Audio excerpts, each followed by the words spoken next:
Assalamualaikum warahmatullahi wabarakatuh. Perkenalkan, nama saya Zaki Abla Said dari D3 Keperawatan tingkat 2. Di sini saya akan menjelaskan materi yaitu mengenai komunikasi terapeutik. Komunikasi terapeutik. Istilah komunikasi dalam bidang keperawatan lebih populer disebut dengan komunikasi terapeutik. Penggunaan istilah tersebut dijadikan sebagai pembeda dengan komunikasi jenis lainnya. Komunikasi terapeutik mengarah pada tujuan untuk penyembuhan pasien. Komunikasi terapeutik adalah proses yang digunakan oleh perawat memakai pendekatan yang direncanakan secara sadar, bertujuan dan kegiatannya dipusatkan pada pasien. Komunikasi ini memiliki tujuan. Yang pertama itu membantu pasien untuk memperjelas dan mengurangi beban perasaan dan pikiran. Kedua, mengurangi keraguan, membantu dalam hal mengambil tindakan yang efektif dan mempertahankan kekuatan egonya. Ketiga, memengaruhi orang lain, lingkungan fisik, dan dirinya sendiri. Ada pula prinsip dalam komunikasi terapeutik yaitu kejujuran, empati, bersikap positif, ekspresif, dan tidak membingungkan agar tidak terjadi kesalahpahaman. Bersikap positif, melihat permasalahan dari kacamata pasien, menerima pasien apa adanya, serta sensitif terhadap perasaan pasien.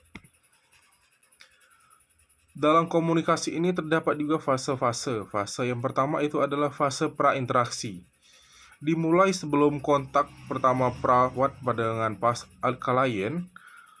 Analisis diri perawat dalam fase prainteraksi merupakan tugas yang penting. Agar lebih efektif, perawat seharusnya memiliki konsep diri yang kuat dan harga diri yang tinggi. Mereka harus terlibat dalam hubungan positif dengan orang lain dan memahami realitas untuk membantu klien agar melakukan hal yang sama. Fase yang kedua, fase perkenalan atau orientasi. Selama fase perkenalan, perawat dan klien bertemu untuk pertama kalinya.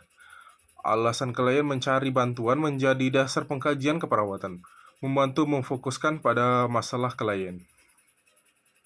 Selama fase perkenalan, penting untuk membina klien dengan rasa percaya, pengertian, penerimaan, berkomunikasi secara terbuka, serta memformulasikan kontrak dengan klien. Fase ketiga yaitu fase kerja.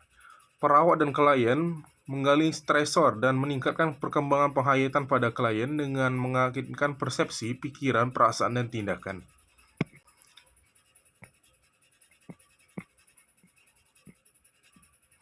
Dan fase yang terakhir yaitu adalah fase terminasi. Fase yang sangat penting dari hubungan perawat dan klien.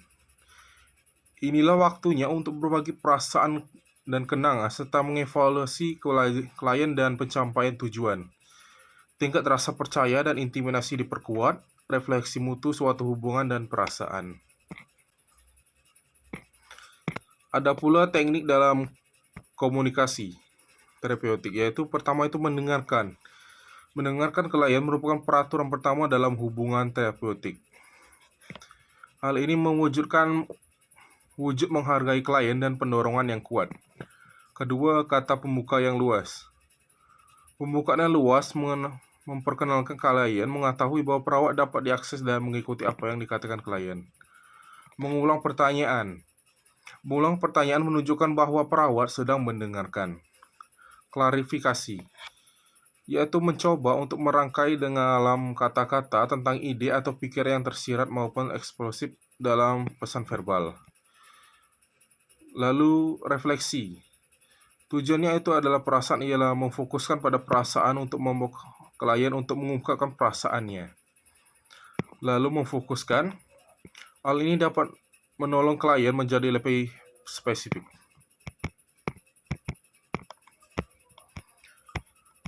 Ada pula berbagi persepsi. Berbagi persepsi bersama klien melalui pernyataan yang bertujuan untuk memverifikasi pemahaman perawat tentang apa yang dipikirkan atau dirasakan oleh klien. Ada pula identifikasi tema, lalu ada diam. Dia memberikan waktu pada klien untuk berpikir dan meningkatkan penghayatan.